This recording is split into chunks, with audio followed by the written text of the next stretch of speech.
Jaideep. This is the 8th edition of our ASEAN Global Leadership Programme that we've been running with Cambridge AGLP since 2009. And of course, you have been one of the key faculty teaching on this program since 2009. And the topic that you've been teaching us is on innovation, which happened to be one of the 4 key themes of our AGLP. And this morning we have got Michael Kisson talking about globalization to set the context.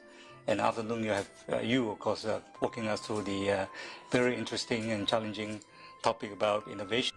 In particular, I think we had the privilege of listening to your very interesting, inspiring concept on Jugaad Innovation, and here's a book that Jaideep co-authored with some of his colleagues.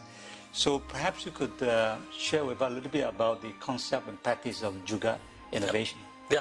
So thank you, Daniel. And in fact, it's been my pleasure to be associated with your program all these years. I always enjoy meeting the delegates, right, because I'm from Asia and a similar background. And it's always interesting to hear from them. Now, I spent my career studying innovation, and in the first part of my career, I studied innovation in large Western corporations. Right. Because the understanding was that's where innovation happens. But the kind of innovation and the way innovation is done there is of a very particular type. It's expensive, typically.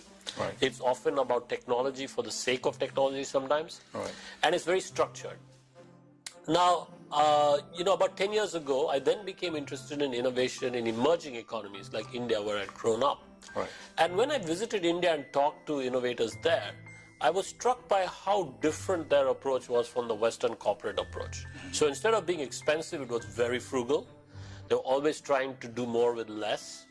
Instead of being very structured, it was quite improvised and very flexible. They were trying to respond to a fast-changing environment. Mm-hmm.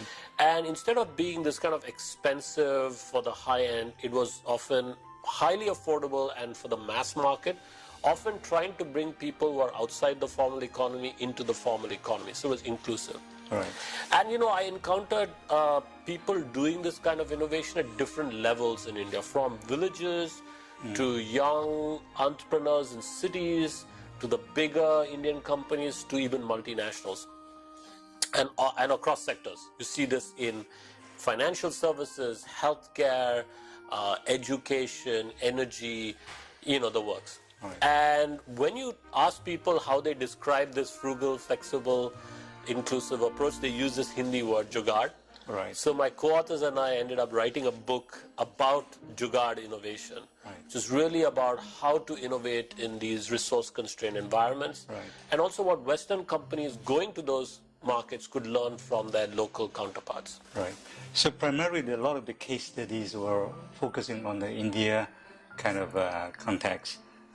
Is there any ongoing research effort to also look at the other emerging markets, like, for example, most of our participants come in from the ASEAN region. So, has there been any effort been looking at also kind Yes. of frugal innovation in that part of the world? Absolutely. So actually, even though the book is called Jugaad Innovation and many of the examples are from India, while we were researching the book, we realized that this was quite a universal phenomenon. Many other emerging markets have their own equivalent. There are fascinating examples from ASEAN countries, right, but also from China, from African economies and Latin American economies. So in the book, we actually have examples from other countries as well. Subsequent to the publishing this book, which came out already in 2012, we've continued to look at examples from other emerging markets. Right. And not just us, but a lot of other people are looking at, of course, countries in Asia and elsewhere. But interestingly, we also realized that there is frugal innovation happening in the West, for the West. So we have been looking at that, and we wrote a follow-up book called Frugal Innovation, which is specifically about what's happening in the West, but which is very likely to spread to other countries, including in Asia, right, where we see in the West now that small teams of people, sometimes our own students in places like Cambridge, right, have access to these tools, these tools which are being called Industry 4.0, what really things like the internet, smartphones, 3D printers, these spaces, make spaces, and so on, crowdfunding. they now can do things that only large companies or the government could do before, and of course this is spreading to other countries. So I think it's in a way a global phenomenon, and we have fascinating examples from around the world. That's good to know.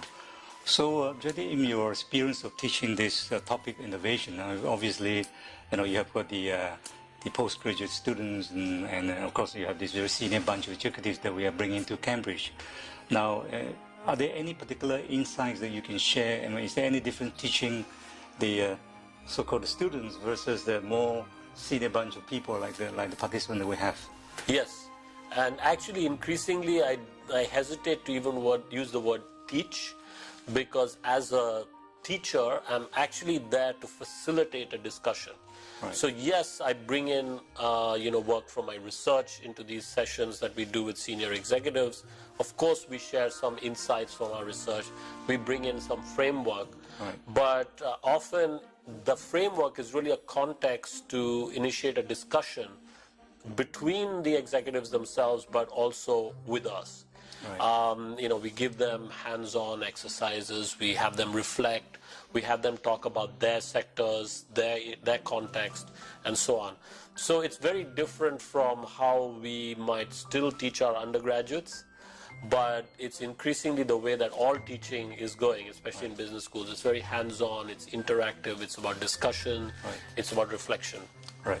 In fact, in most of the editions that we run, innovation is always going to be the most one of the most interesting topics, and people get very excited, after went to one of those sessions on innovation, and they say, I want to do something to kickstart the innovation movement, whatever, in my organization. Then the question is, how do I get that thing started? Yeah. And obviously, I know it's not just talking about the concept, the systems, processes, and tools, but also the culture. Yeah. How do you drive that kind of innovation mindset among the people in an organization? And we know that innovation culture, and actually any cultural kind of phenomenon is always probably a more difficult challenge than the more harder issue of tools and process. What's your view on that? So I agree, and I devote my session to precisely that. How do you create and foster a culture of innovation? Because in the end, even if you as an individual leader are innovative and entrepreneurial, the company may benefit from your innovativeness, but when you leave, then that's lost. Right. So the way to really transfer your capability is to infect the others in your organization and create these deep attitudes and practices that will live beyond your tenure in the company. Right. So there are some simple tools or techniques that, of course, depend on the context, depend on the country, depend on the company, but often it helps to have some kind of system in place. So you could create a small steering group. You can call them whatever makes sense in that context, and then have that steering group in a way be responsible for driving innovation and a culture of innovation. And I've done extensive research on this. Banks like ING, for instance, did precisely this, because they realized that large parts of the bank spread geographically across the world. Many people are instinctively innovative in their job. They come up with interesting things, but then the rest of the organization doesn't find out and cannot leverage that. So the steering group's role in the first instance was simply to map and sense what is already happening in the organization, and then to share that, to facilitate the sharing. So these are some simple things that can be done. A small steering group responsible for driving innovation, sort of assessing what's already happening, and then encouraging that. Yeah, I think the point about how to sustain that the momentum or the interest that initially been generated, because more often than not, you have a CEO, when we attend a session like yours, coming back to say, look, let's do something about innovation. Yeah. So they may come up in like maybe a idea kind of competition or campaign, something like that. Yeah. But how do you have a proper system and process to make sure that you not just get the ideas out of it, but how do you have a more systematic way of, to really use your word commercially, exploit some of those good ideas? Yeah. So, do you have again, you need some system to do that. And it's not just about these one-off, hackathons or jams where you generate ideas. In fact, companies are pretty good at generating ideas. They do that through the customers give them ideas. They have these, people suggestion boxes and things like that. The bigger challenge is converting ideas into successful, commercially exploitable products and services. And for that, so I gave this example of the steering group. The steering group may then be responsible for looking at the ideas that are generated and then selecting a few, because another mistake you could make is trying to go after too many ideas. So you need to focus. So maybe the steering group has some very transparent approach for selecting a few ideas and then giving people who came up with the ideas some resources, some time, some resources to then explore whether that idea has legs, to explore it technically, to explore it from a market perspective, give them 6 months, give them another kind of deadline and another set of objectives, then review it in 6 months, and then maybe take some of those ideas to commercialization, again, tasking some people with that role. And you can do this on an annual cycle. So a lot of the big, fast-moving consumer goods companies like Procter & Gamble, Unilever, etc., do this at a global level. Yeah. Well, I think earlier on we also talked about the fact about innovation in the private sector versus the public sector. Yeah. And traditionally, there seems to be more challenging to drive innovation in the public sector versus the private sector. I mean, do you have a view to offer on that? Absolutely. In fact, when I have talked about this book and the follow-up book in any kind of audience, invariably somebody asks me the same question. So what does this mean for governments? What does this mean for big central governments? What does it mean for state governments? What does it mean for city governments, local governments? And I think there are many opportunities for governments to tap into some of these approaches to drive innovation in the public sector. I think increasingly there is a huge pressure for them to do that. We see there's a general disenchantment among citizens with their governments around the world. I think this is because they look at the private sector, they look at Apple, Amazon, etc., and they become used to, being treated, special in a special way.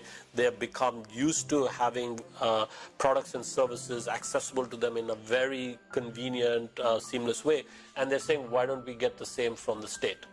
Now, states have this pressure. States also have budgets. So they have to learn to do things faster, better, cheaper. But now they can they can work with the private sector. They can work with universities. For instance, our students here are often developing social businesses that address social problems, but also have a market approach.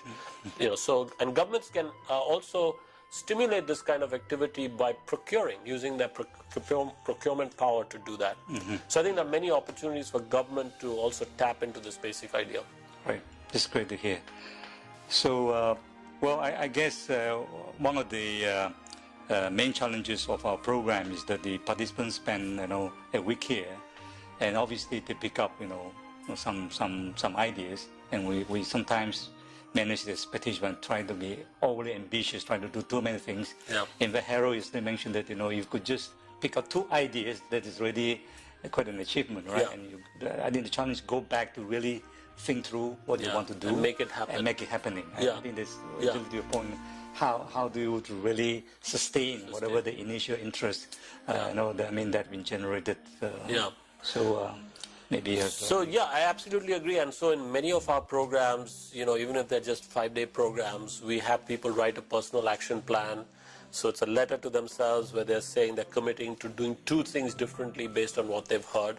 And one of those could be to go back and create some kind of culture of innovation, have some plan for doing that, and giving themselves some targets. But equally, they can, one of the things I mentioned is the importance for top managers to take time off from time to time to systematically think about the future, because they get so bogged down in the current situation. But to innovate, they need to systematically think about the future. So, every 6 months, as Bill Gates said, take a week off just to think about what's the next big thing, how can I get people in the company to do that. And, courses like this can help going on a course or taking time off to go with your top team to think about this.